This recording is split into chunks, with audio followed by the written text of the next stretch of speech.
Let's, hello you lovelies, let's talk about The Acolyte episode 3. You all were amazing about my thoughts with episode 1 and 2. I was admittedly super reluctant to get back into the world of Star Wars, and even though I didn't love episodes 1 and 2, I really tried to be fair and I tried to really address what I didn't love about it, and you all were super supportive and super understanding where I was coming from. So I want more of that with episode 3, which I admittedly did like more. So please, let's make that comment thread just as boisterous. It felt like I always shoot for the back of a comic store, right? I always want that feeling of nerds conversing about things they're passionate about, so let's keep that up in the comments.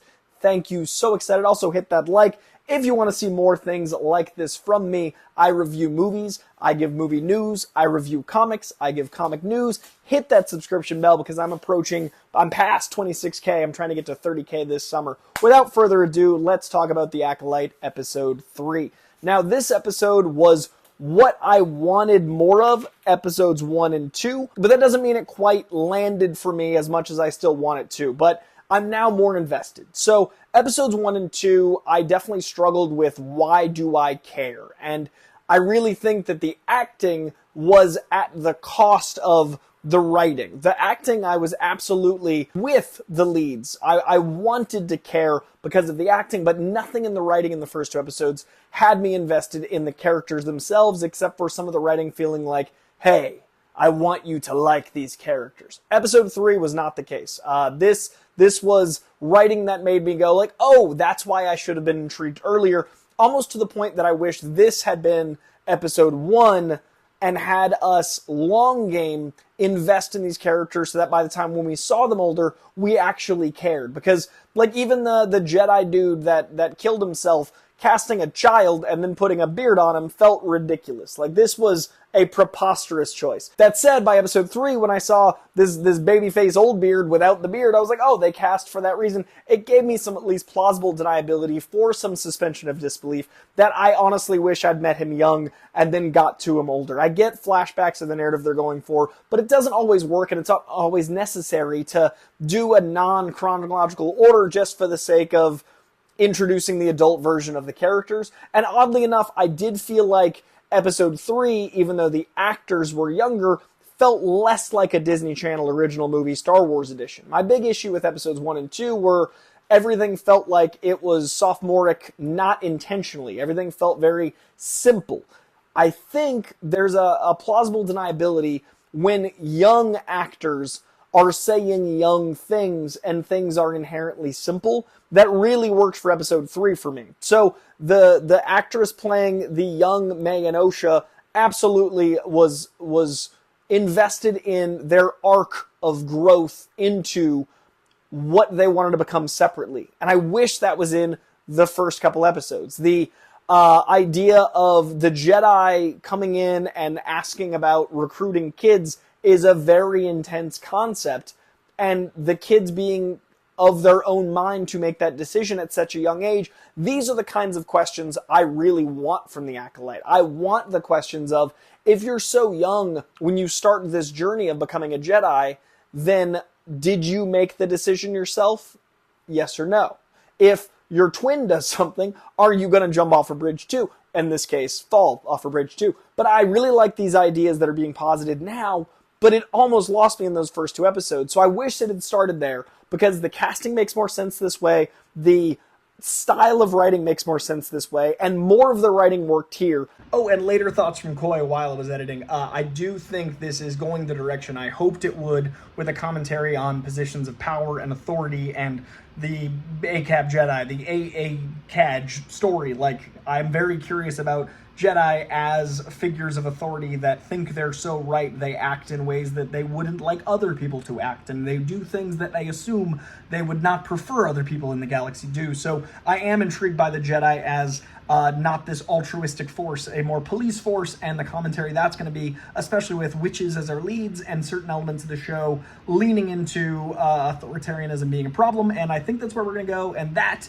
subplot absolutely intrigues me, and this episode started planting seeds for that for me in a way that feel like the actual tree that's going to grow from those seeds is going to be worth discussing, whereas the first 2 episodes did not feel, I felt like it was going to be a very shrimpy little tree. So, intrigued. I didn't love the cheesiness of the chants, power of one, power of two, power of many, like, I get it. That said, moments of good writing, like the idea of the thread and then pulling on the thread later, the metaphor of the thread starting to be planted here is very interesting. Also, the idea of what I assume will be the twist, wherein one of them actually died and they're carrying the Force or the Force Ghost, or some element of one did die and our lead, whichever one of the two it is, has been carrying that with her. Something, that element I think is coming, and I do like the way it's being planted here.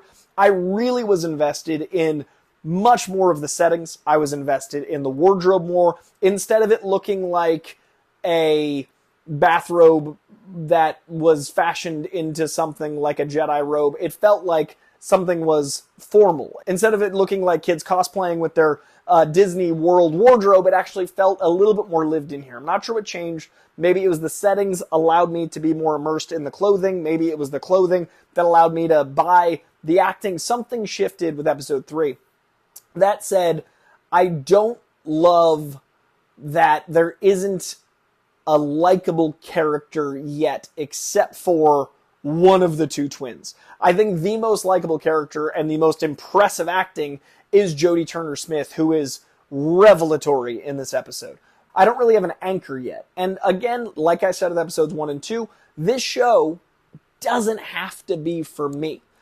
Any show doesn't have to be for everyone. That's the specificity of a shared universe. This might be something that just, I don't identify with these characters, so I don't have an anchor. But this being my review, I don't have an anchor. And I hope more people identify with more of these characters than I do, because so far, Jodie Turner Smith and one of the twins and Soul are the only characters I have any investment in, and we're now 3 hours or 2 hours and 40 minutes change into the story, and that's a lot of time to invest. Some of the comments I read from last week were, I don't know the High Republic, so there's lore that I might not have understood, and that's fair.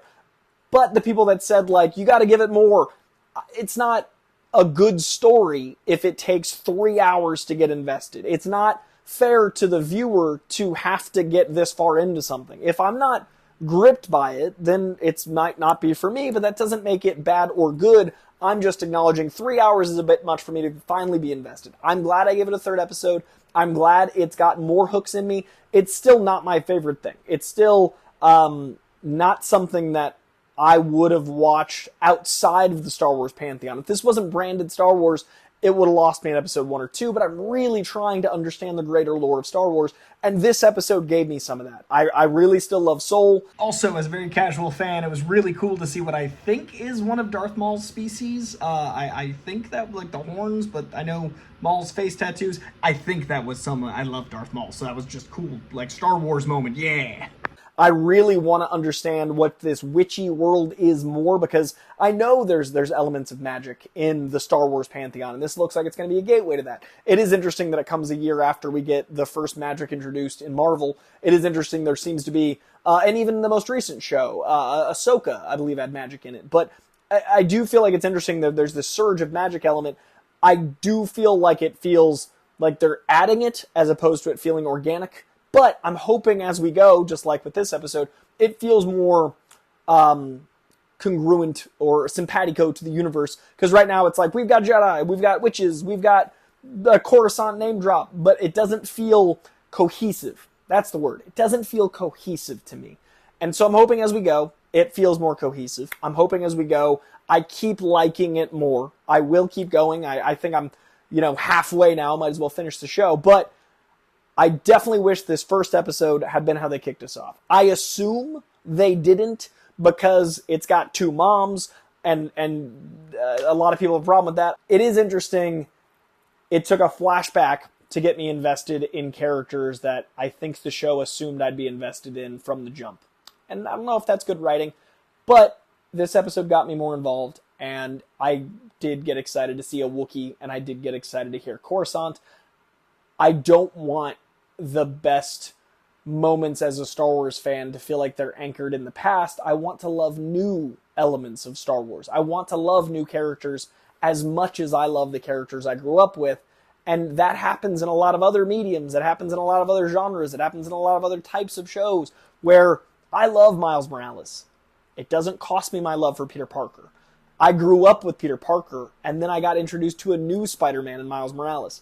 There hasn't been a new character introduced that I feel any sort of long-lasting connection with, except for maybe Jodie Turner Smith's character. And Soul, I'd say those two. But time will tell if either of them leave an impact enough to make the show feel like it was worth the 6-hour investment. So those are my thoughts. I did think this episode was like a B-, which totally good. You know, B- feels good. A is exceptional. A's are rare.